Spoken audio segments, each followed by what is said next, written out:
Hello, bachcho. Let's read the question together. The question says carbonic anhydrase is found in high concentration in leukocytes, blood plasma, erythrocytes, lymphocytes. तो इस question का जो की concept है that is transport of CO2 transport of CO2। तो हमारी body में जो CO2 होता है उनमें 20 to 25% ऑफ CO2 ट्रांसपोर्टेड होता है by the help of RBC. RBC में जो हीमोग्लोबिन रहता है द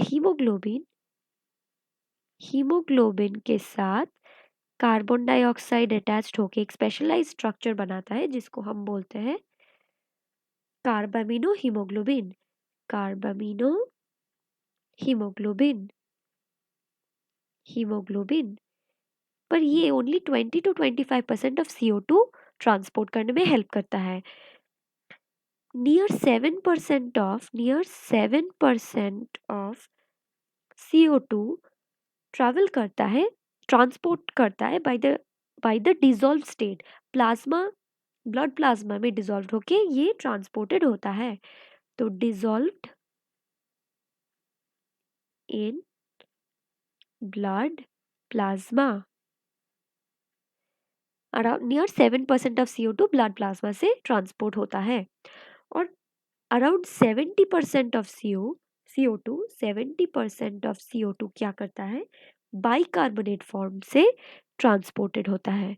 बाइकार्बोनेट आयन के फॉर्म से ट्रांसपोर्टेड होता है। इसमें जो 70% ऑफ CO2 बाइकार्बोनेट आयन के साथ ट्रांसपोर्ट हो रहा है that is the key point. CO2 कैसे बाइकार्बोनेट फॉर्म करता है लेट्स लुक एट दैट। तो CO2 जब वाटर के साथ रिएक्ट करता है तो ये एक रिवर्सिबल प्रोसेस होता है।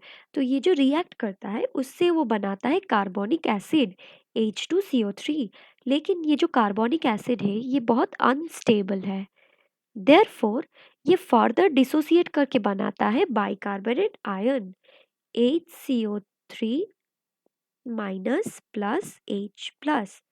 ये जो बाइकार्बोनेट आयन है यहाँ पर बाइकार्बोनेट आयन जो है यहाँ पर with the help of bicarbonate ion ये ट्रांसपोर्ट होता है।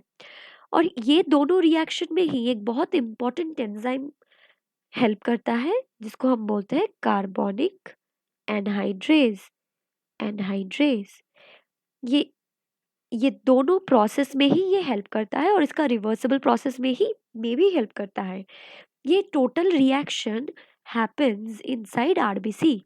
तो आरबीसी के अंदर ही ये रिएक्शन होता है देयरफॉर कार्बोनिक एनहाइड्रेस आरबीसी में ही होगा। आरबीसी और इसको हम एरिथ्रोसाइट भी बोल सकते हैं। तो एरिथ्रोसाइट में ही कार्बोनिक एनहाइड्रेस का अमाउंट सबसे ज़्यादा होगा। तो चारों ऑप्शन में से carbonic anhydrous is found in high concentration in option C erythrocyte is the correct answer for this question. I hope you've understood this. All the best.